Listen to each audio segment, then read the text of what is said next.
माता भूमि पुत्रो हम पृथिव्याः, अर्थात धरती हमारी माता है और हम उनके पुत्र। माता और पुत्र के इस रिश्ते का पवित्र सेतु यानी प्राकृतिक कृषि।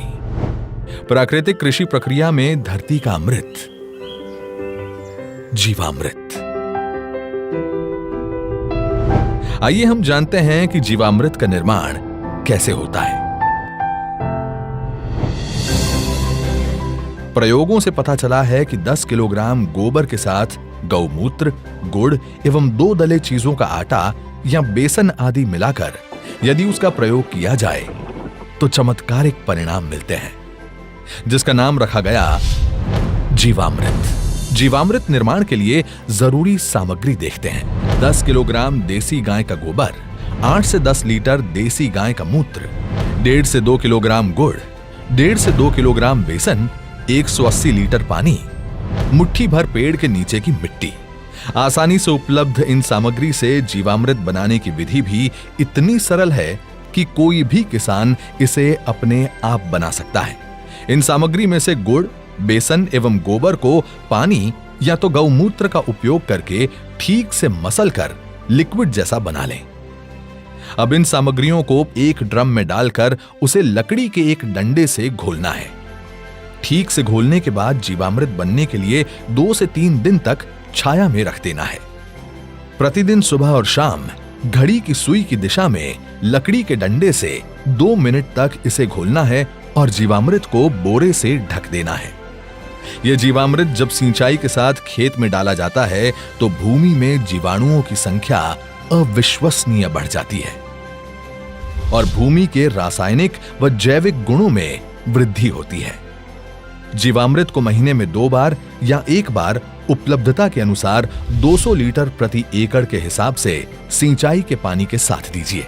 फलों के पेड़ों के पास दोपहर 12 बजे जो छाया पड़ती है, उस छाया के पास प्रति पेड़ 2 से 5 लीटर जीवामृत भूमि पर महीने में 1 बार या 2 बार गोलाकार में डालना है। इससे मिट्टी स्वस्थ बनती है और फसल भी उतनी ही बेहतर मिलती है। इससे किसान के मित्र माने जाने वाले केंचुओं की संख्या बढ़ती है। प्राकृतिक कृषि में गहरी जुताई की भी जरूरत नहीं होती है।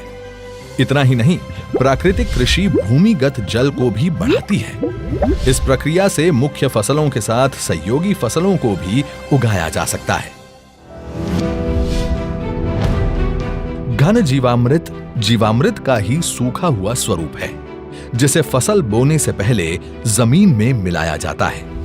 धूप में सुखाए गए 200 किलोग्राम गोबर में ताजा बना 20 लीटर जीवामृत मिलाकर 2 दिन छाया में रखते हैं। इसे एक बार फिर धूप में सुखाकर तथा डंडे से पीसकर महीन बना दिया जाता है। यही घन जीवामृत है, जिसे 1 एकड़ के लिए प्रयोग कर सकते हैं। प्राकृतिक खेती का एक आवश्यक आदान बीजामृत है। बीजामृत जहां बीज को बीज जनित रोगों से बचाता है, वहीं इसकी अंकुरण क्षमता को अद्भुत रूप से बढ़ाता है। देसी गाय के 5 किलोग्राम गोबर, 5 लीटर गौमूत्र, 50 ग्राम बुझा हुआ चूना और थोड़ी सी मिट्टी को 20 लीटर पानी में मिलाकर बीजामृत बनता है। एक रात रखने के बाद इसमें 100 किलोग्राम बीज का संस्कार किया जाता है। इसके 1 दिन बाद संस्कारित बीज बुआई के लिए तैयार हो जाता है। आच्छादन प्राकृतिक खेती का एक महत्वपूर्ण नियम है। खेती वाली सारी भूमि को फसल अवशेष से या छोटी अवधि की अंतर फसलों से पूरा ढक दिया जाता है। आच्छादन भूमि में नमी बनाए रखता है तथा वातावरण से नमी को खींचकर खेती हेतु पानी की खपत को भी अद्भुत रूप से घटाता है। जीवाणुओं एवं केंचुओं की गतिविधियों को बढ़ाता है, खरपतवार को नियंत्रित करता है तथा अंत में विघटित होकर जमीन से कार्बन उत्सर्जन को रोककर भूमि के जैविक कार्बन क्षमता को बढ़ाता है। इस कृषि विधि में वापसा निर्माण भी एक महत्वपूर्ण प्रक्रिया है, जिसमें भूमि में हवा और नमी का बराबर संतुलन बनाया रखा जाता है। प्राकृतिक कृषि विधि केवल भूमि की उत्पादन क्षमता को ही नहीं बढ़ाती है, बल्कि ये कीट एवं बीमारियों के रोकथाम के लिए भी एक प्रभावी विकल्प देती है। फसलों पर कीट पतंगों की रोकथाम के लिए स्थानीय वनस्पति पर आधारित सस्ता तथा किसान के खेत में ही बनने वाला आदान है अग्नि अस्त्र। 5 किलोग्राम नीम या अन्य स्थानीय पौधा जिसे गाय नहीं खाती के पत्ते, 20 लीटर देसी गाय का मूत्र, 500 ग्राम तंबाकू पाउडर, 500 ग्राम हरी मिर्च तथा 50 ग्राम लहसुन के पेस्ट को मिलाकर धीमी आंच में उबालकर 48 घंटे के लिए रखा जाता है। सुबह शाम 2-2 मिनट के लिए घोलें। इस घोल को 6 लीटर प्रति 200 लीटर पानी में मिलाकर 1 एकड़ में छिड़काव करते हैं। नीमास्त्र, ब्रह्मास्त्र, दशपर्णी अर्क इत्यादि भी कीट पतंगों की रोकथाम के लिए उपयोग में लाए जाते हैं। इसी तरह खट्टी लस्सी, कंडी, सौठास्त्र इत्यादि प्रभावी रूप से विभिन्न बीमारियों के निवारण के लिए प्रयोग में लाए जाते हैं। प्राकृतिक कृषि से देश में नई ऊर्जा का संचार हो रहा है। हमारे पद्म पुरस्कार विजेता सुभाष जी करके हैं महाराष्ट्र के, उन्होंने जीरो बजट खेती का एक विचार विकसित किया है। ये वो प्राकृतिक खेती वाला विषय है। इससे हमारी धरती मां भी बचती है, हमारा पानी भी बचता है और फसल भी अच्छी और पहले से ज्यादा होती है। मेरा आप सभी किसान साथियों को, देश भर के किसान साथियों को आग्रह है, आप हमारी बात को समझेंगे, मुझे पक्का विश्वास है आप उसको अपने खेत में लागू करेंगे। आजादी के अमृत महोत्सव के इस शुभ अवसर पर वर्तमान खेती की दशा एवं दिशा हेतु माननीय प्रधानमंत्री जी का ये अति महत्वपूर्ण आह्वान है। देश के लाखों किसानों ने इस विधि को स्थापित कर दिया है। गुजरात प्रदेश का डांग जिला तो पूरा ही प्राकृतिक खेती जिला घोषित कर दिया गया है। देश के कई गांव आज इस ओर परिवर्तित हो रहे हैं, क्योंकि इससे किसानों के जीवन में उन्नति आ रही है। मेरा नाम सत्या है। मेरे 150 पौधा हैं जिसमें मैं प्राकृतिक खेती की अब स्प्रे कर रही हूँ। अगर जहरीली स्प्रे हम दुकानों से खरीद के करते थे तो उससे हमारे खर्चा ज़्यादा आता था, पैसा भी ज़्यादा लगता था, और इसमें हमारे को खर्चा भी कम है और फल भी अच्छा बन रहा है, जिसके लिए हमें यूरिया डालने की कोई ज़रूरत नहीं है अभी इसमें।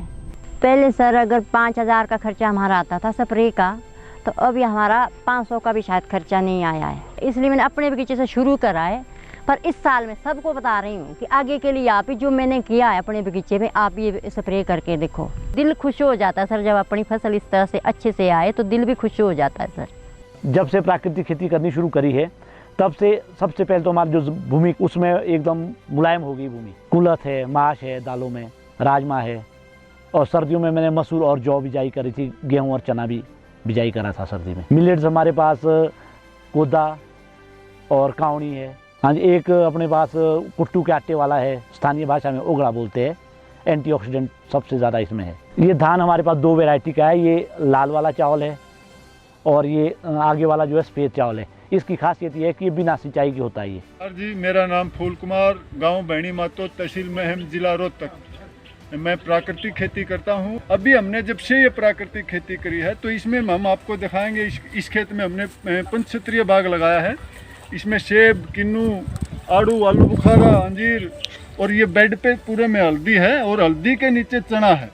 इससे हमारी केवल इंटरक्रॉप की जो इनकम है वो करीब 1 साल में 1.5 से 2.5 લાખ તક मतलब आ जाती। कोविड જેવી મહામારીની પરિસ્થિતિમાં લોકોને એક સમજ આવી કે જો આપણો ખોરાકમાં શુદ્ધિકરણ હશે તો જ આપણે બચી શકાશે। તો હવે એ લોકો સમજવા માંડ્યા છે, લોકો ઉપભોક્તા સમજવા માંડ્યા છે કે આપણે પ્રાકૃતિક ખોરાક ખાવો છે, તો ત્યાં આપણે ભાવ પણ મળે છે। तो हमारा पैसा भी बचा और टाइम भी बच रहा है, और हमारी जो है खेती का, हमारी धरती माँ का स्वास्थ्य भी अच्छा हो रहा है, और उसके साथ साथ हमारा भी स्वास्थ्य अच्छा हो रहा है। यही तो है आत्मनिर्भर किसान, जो ला रहे हैं गांव-गांव में समृद्धि और बना रहे हैं आत्मनिर्भर भारत।